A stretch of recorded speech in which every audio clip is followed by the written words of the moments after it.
साथियों नमस्कार।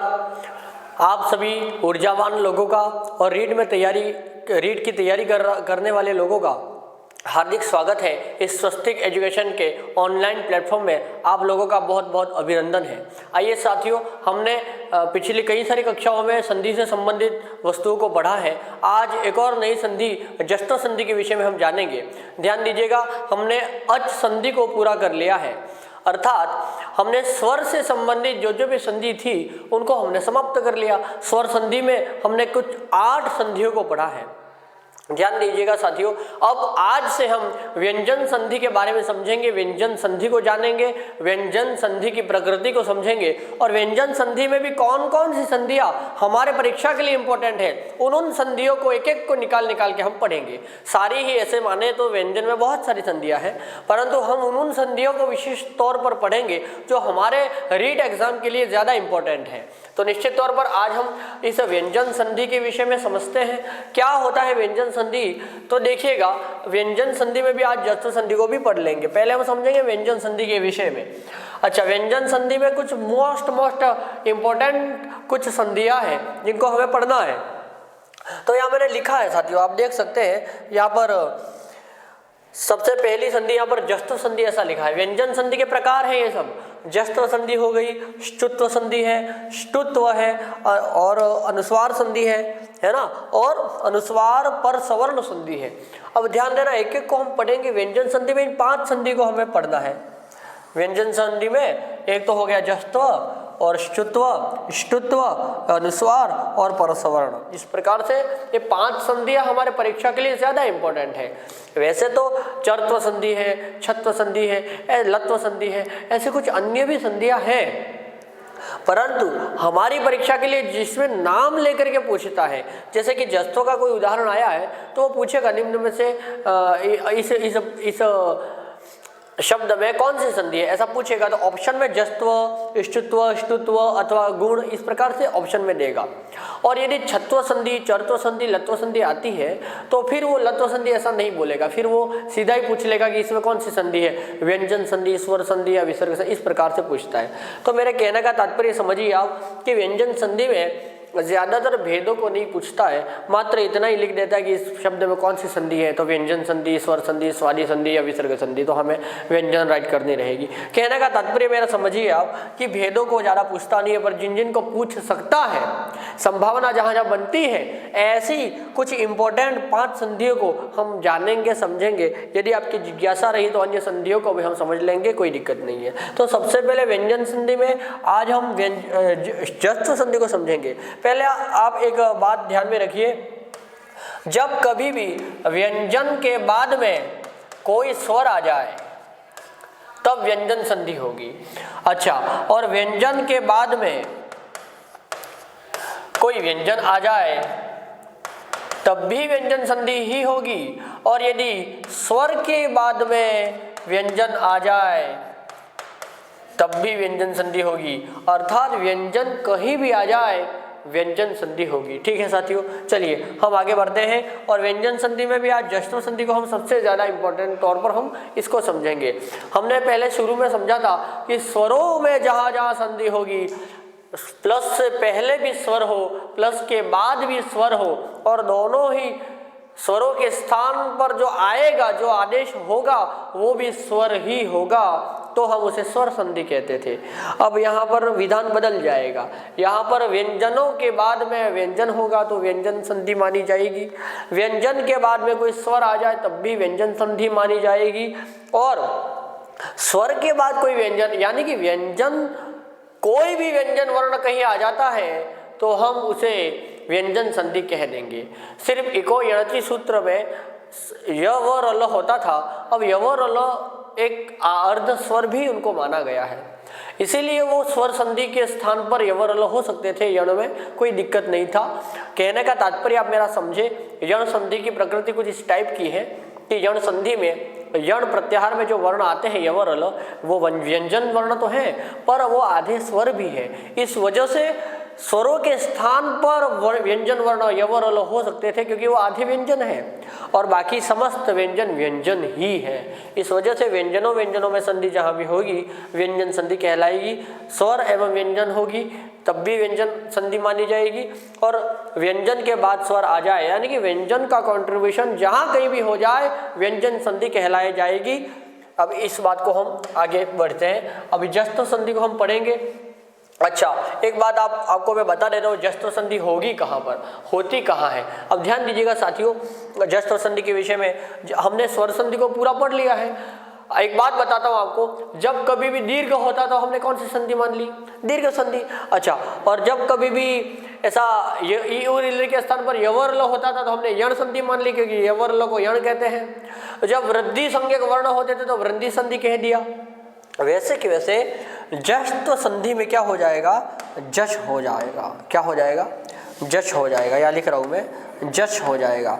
अच्छा, जश का होना जश्त्व है। क्या है, जश्त्व है।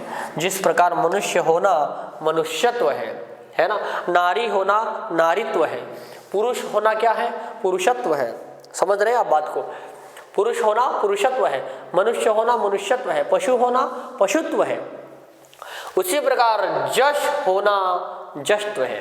जश होना क्या है, जश्त्व है। हम आगे समझते हैं इसको कैसे क्या है।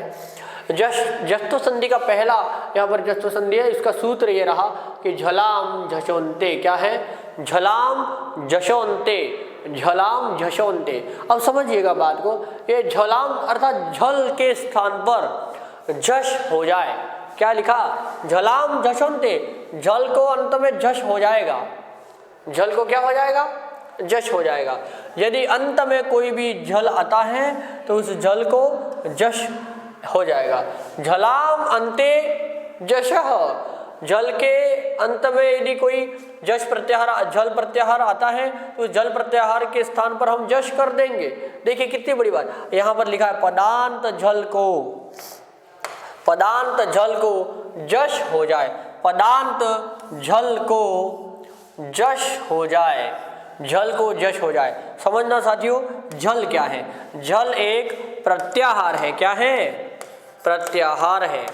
झल प्रत्याहार में कौन कौन वर्ण आते हैं देख लीजिए। अब अयोन इत्यादि सूत्र को आपने पढ़ा है, मैंने इस पर भी अयोन इत्यादि सूत्रों को, माहेश्वर सूत्रों को मैंने एक वीडियो बना के डाला है, आपके सामने रखा है, तो आप वहाँ से ये माहेश्वर सूत्र को कंठस्थ कर लें।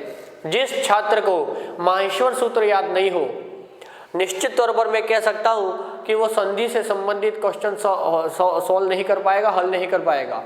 संधि समझना है तो उसको माहेश्वर सूत्र नितांत आवश्यक है, उसको आना चाहिए, प्रत्याहार बनाना आना चाहिए, अन्यथा आगे की संधि, कारक, समास इत्यादि में उसको बहुत प्रॉब्लम आएंगी। इसलिए माहेश्वर सूत्र को रट लिया जाए। तो जल प्रत्याहार में कौन कौन वर्ण आएंगे देखिए। जल प्रत्याहार में ये वर्ण आते, जभय सूत्र से लगाकर, ध्यान है, जभय के झ से लगाकर, जभय सूत्र के झ से लगाकर हल सूत्र के ल पर्यंत झल प्रत्याहार बनता है। तो ऐसे ये सारे वर्ण आगे, जभ घ ढ ध, जब गड़ द, ख फ च ठ थ, च ट त, क प श श स और हल। हल का ह लिखा है, अंतिम जो हल वर्ण होता है, हलंत वर्ण को हम गिनते नहीं है प्रत्याहार में। तो आपको पता चला ये झल वर्ण ये सारे रहे और इनके स्थान पर क्या हो जाएगा, जश हो जाएगा। अच्छा, जश का मतलब क्या हो गया, ये हो गया जब गड़ द, जश का मतलब जब गड़ द हो जाएगा। अब ध्यान देना, यहाँ और लिखा है वर्ग के पहला, दूसरा, तीसरा, चौथा, यानी कि ये जो झल लिखा है, दिख रहा है आपको, इसी में पहला, दूसरा, तीसरा, चौथा वर्ण है। देखिए ये क है, वो कवर्ग का पहला अक्षर है, ठीक है। अच्छा, और भी समझ लीजिए आप, ठीक है। यहाँ पर ये च है, वो चवर्ग का पहला, ट है टवर्ग का पहला, तवर्ग का पहला और कवर्ग का पहला अक्षर आ गया, ठीक, वर्ग का। अच्छा, दूसरा अक्षर समझना, यहाँ पर ख लिखा होगा कहीं, ये ख, फ, छ, ठ, थ, ख कवर्ग का दूसरा अक्षर है। ये फ है, वो पवर्ग का दूसरा अक्षर है। ये छ चवर्ग का दूसरा है और ये ट वर्ग का दूसरा ठ हो गया और ये तवर्ग का दूसरा अक्षर थ हो गया। तो वर्ग का पहला अक्षर हो गया, दूसरा अक्षर हो गया, तीसरा अक्षर ये रहा ज ब ग ड द। ये पांचों वर्ण क्या है, वर्ग के तीसरे, जैसे कवर्ग का तीसरा अक्षर क्या हो गया, क ख ग, चवर्ग का तीसरा च छ ज हो गया, तो तीसरे अक्षर हो गए। चौथा अक्षर समझना, ये जभ और गढ़धश ये दो सूत्र इसमें आते हैं चौथे अक्षर में, यानी कि जभ गढ़ध ये चौथे अक्षर होंगे। और साथ ही साथ ये श सह भी है। तो साथियों आपको समझ में आ रहा होगा कि जब कभी भी झल प्रत्याहार आपको दिखे तो आपको जश कर देना है। अच्छा, जश में क्या होगा, ज ब ग ड द हो जाएगा।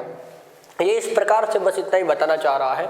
मैंने यहाँ पर कुछ चीजें लिखी है, देखिएगा आप, यहाँ पर मैंने लिखा है झल लिख दिया है, आपको समझ में दिख रहा होगा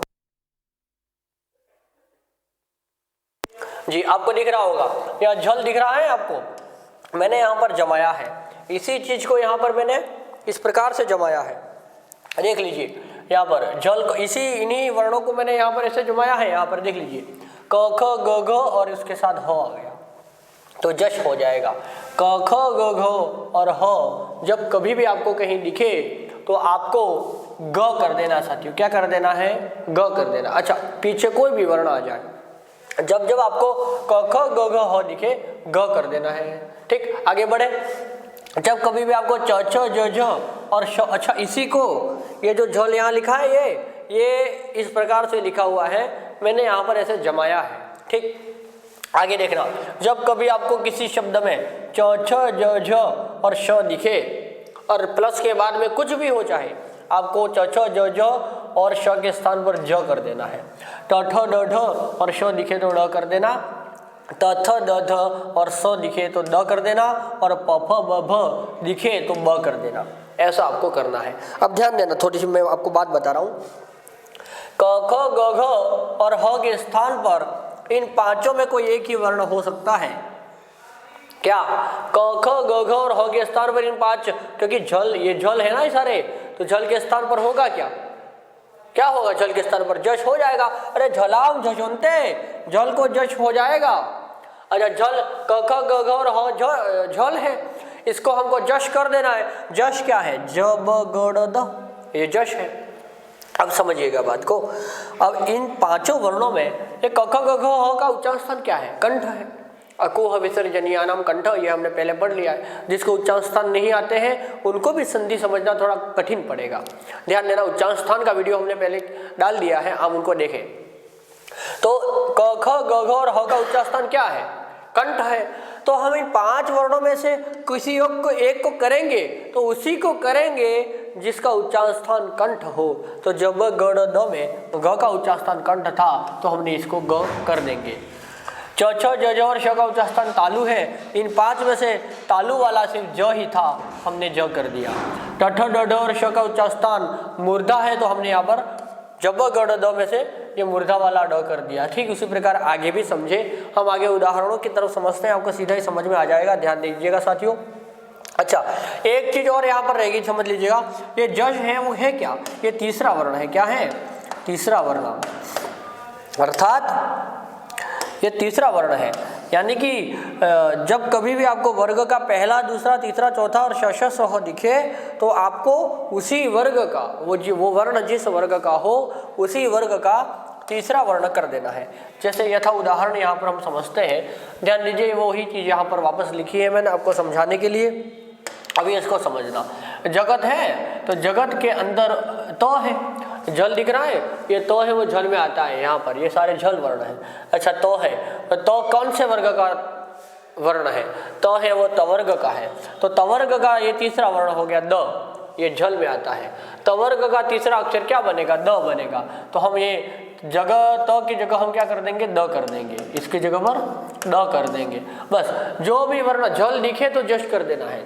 जगत और ईशह को पीछे जोड़ देंगे तो जगत धन ईशह किया, इसको जब जोड़ेंगे तो ऐसा नहीं बन जाएगा जगदीशह, ई बड़ा है तो बड़ा ही लगा दिया, जगदीशह ऐसा रूप बना। अब आपको पता चला कि आपके पिताजी का नाम जगदीशह किसी के है, तो वो जगदीशह शब्द कैसे बना, समझ में आया। जगत धन ईशह, जगत के ईश। आगे समझना, आगे दिक है तो दिक के अंदर तो क है। अच्छा, क के स्थान पर हमें क्या करना है, देख लीजिए, क ख ग घ और ह दिखे। देखिए, इसको दो तीन प्रकार से आप समझ सकते हैं। या तो इसको रट ले, क ख ग घ ह दिखे तो ग कर देना, ऐसे रट ले।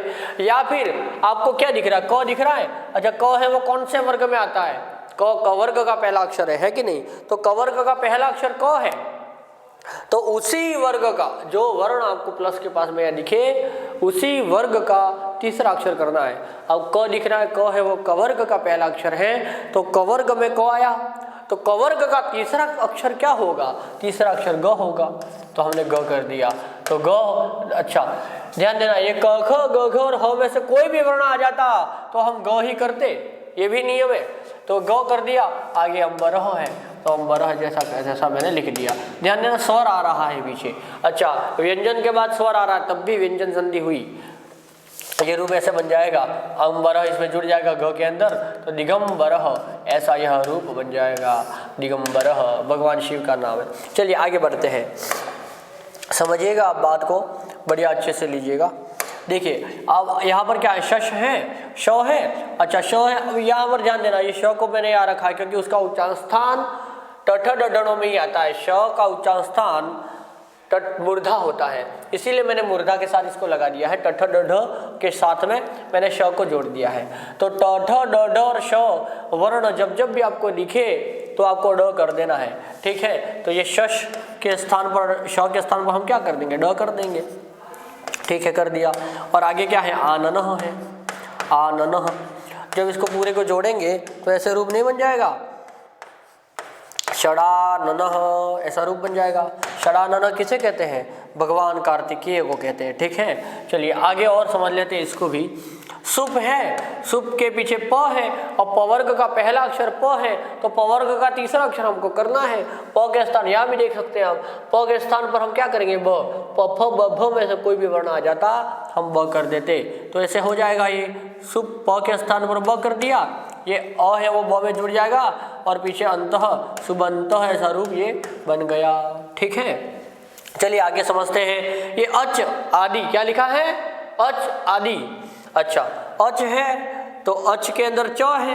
अब च है वो चवर्ग का अक्षर, पहला अक्षर है चवर्ग का, ये रहा। तो च छ ज झ और श अगर दिखे तो आपको ज कर देना है। तो च वर्ग का तीसरा अक्षर ये ज हुआ, ठीक है, च छ ज। तो अच के अंदर च के स्थान पर ज कर दिया और आगे तो आदि था ही, एज इट इज उतार लिया। ये पूरा जुड़ेगा तो क्या बन जाएगा?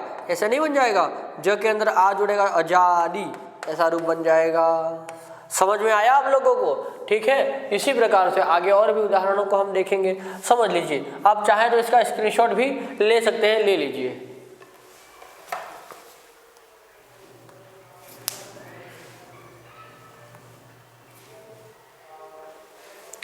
चलिए आगे बढ़ते हैं हम।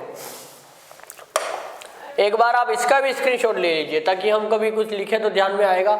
इसका भी स्क्रीनशॉट ले लीजिएगा और यहाँ से सिर्फ 2 से 3 उदाहरण मैं आपको समझाऊंगा और बाकी आपको स्वयं घर से करके लाने हैं। अर्थात घर से करके लाने तो यहाँ तो आओगे नहीं, है ना, और यहाँ आ जाओ तो अच्छी बात है, परंतु फिर भी मैं बता देता हूँ आपको इसका उत्तर कैसे देना है। साथियों इन सभी जो भी यहाँ पर लिखे हैं, जितने भी आपको उदाहरण दिए जा रहे हैं, इनके उत्तर, इनके सही आंसर क्या बनते हैं ये आपको कमेंट में बताना है ताकि हमें भी पता चले आप कौन कौन लोग देखते हैं और कितने लोग देखते हैं। पढ़ाई का आपका स्तर क्या रहा, आपको संधि कितनी समझ में आई, ये हम भी अंदाज़ा लगा पाएंगे।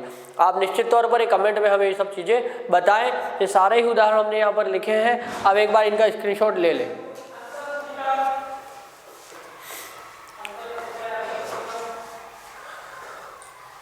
अच्छा ठीक है, अभी ध्यान देना, अभी मुश्किल से 2 या 3 उदाहरण मैं आपको बताऊंगा, बस 2 या 3 मैं आपको बता दूंगा, बाकी आपको करना है। जैसे कि यहाँ से हम ले लेते हैं, देखना ध्यान दीजिएगा। यहाँ पर त्विष धन भ्याम है, त्विष धन, अच्छा मैं नहीं लिखूँ तब भी आपको आ जाएगा, है ना, मैं बस ऐसे ही बता देता हूँ आप लोगों को।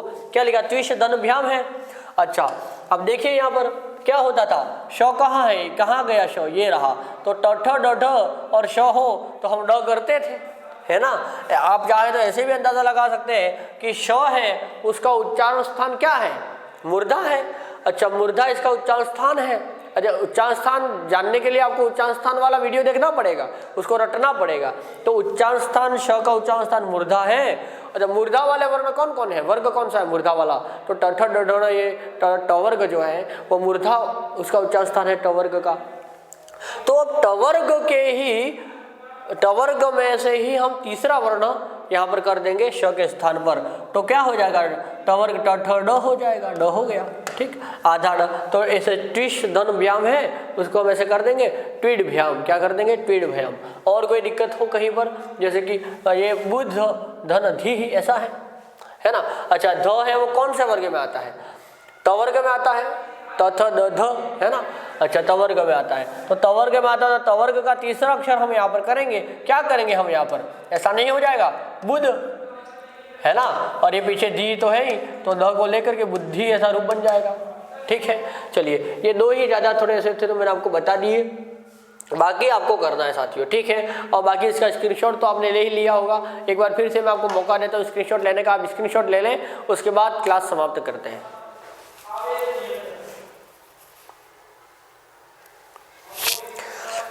ठीक है, चलिए साथियों, अब आज हमने इन सारी संधि को पढ़ लिया, जस्त्र संधि को समझ लिया, व्यंजन संधि में जस्त्र संधि को आज हमने जान लिया।